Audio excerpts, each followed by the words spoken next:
আগের কালের মুরব্বীরা বলতো সকালবেলা ঘর থেকে কোনো মানুষ কাজে বের হওয়ার সময় যদি খালি কলসি বা ঘর ঝাড়ু দেওয়া বা কারো মাথা আঁচড়ানো দেখে বের হয় তাহলে নাকি দিন ভালো যায় না। সেটা শুনে এসেছিলাম, আজকে আমি নিজেই প্রমাণ পেলাম। আমি গাড়িটা কিনছি মাত্র 3 থেকে 4 দিন হয়েছে। এই 3 থেকে 4 দিন আমি গাড়িটা অনেকবার চালিয়েছি, কিছুই হয়নি। আজকে যখন আমি প্রথম দিন গাড়ি নিয়ে অফিসে যাব, ঘর থেকে বের হয়েছি, আমার বাসার একজনকে দেখলাম বাহিরে দাঁড়িয়ে মাথা আঁচড়াচ্ছিল। তো আমি কিছু না বলে স্বাভাবিকভাবে বের হয়ে চলে গেলাম।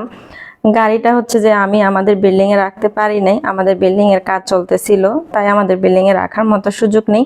আমাদের বাসার যে দারোয়ান আঙ্কেল আছে উনি গেটটা খুলে দেয়, তারপর আমি চলে যাই। রাস্তায় হচ্ছে যে আমার ছোটখাটো একটা অ্যাক্সিডেন্টের মতো হয়ে যায়। এর আগে আমি রাস্তায় বের হয়েছি, কোনো কিছুই হয়নি, ভয়ও পাইনি, কিচ্ছু হয়নি।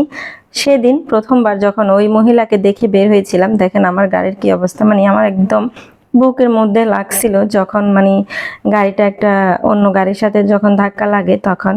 যাক আলহামদুলিল্লাহ আমার গাড়িতে কোনো স্পট আসে নাই, মাঠঘাটের মধ্যে একটু সামান্য স্পট আসছে। তবুও যে এটা বিশ্বাস করতে হবে যে মুরব্বীরা যে কথাগুলো বলে গিয়েছিল, বলে এখনো, সে কথাগুলো যেন একদমই সত্যি হয়ে যায়। অনেকজন বলে যে এগুলো কুসংস্কার, এগুলো মন গড়া কথা।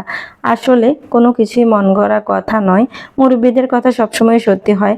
এটা আপনি আমরা মানি বা নাই মানি, এটাই সত্যি। মুরব্বীরা যেটা বলছে, যেটা মেনে আসছে, সেটাই সত্যি হয়ে যায়। কথাগুলো আমার কাছে সত্যি মনে হয়েছে। আপনার যদি কখনো এরকম হয় তাহলে একটু বসে তারপর বের হবেন।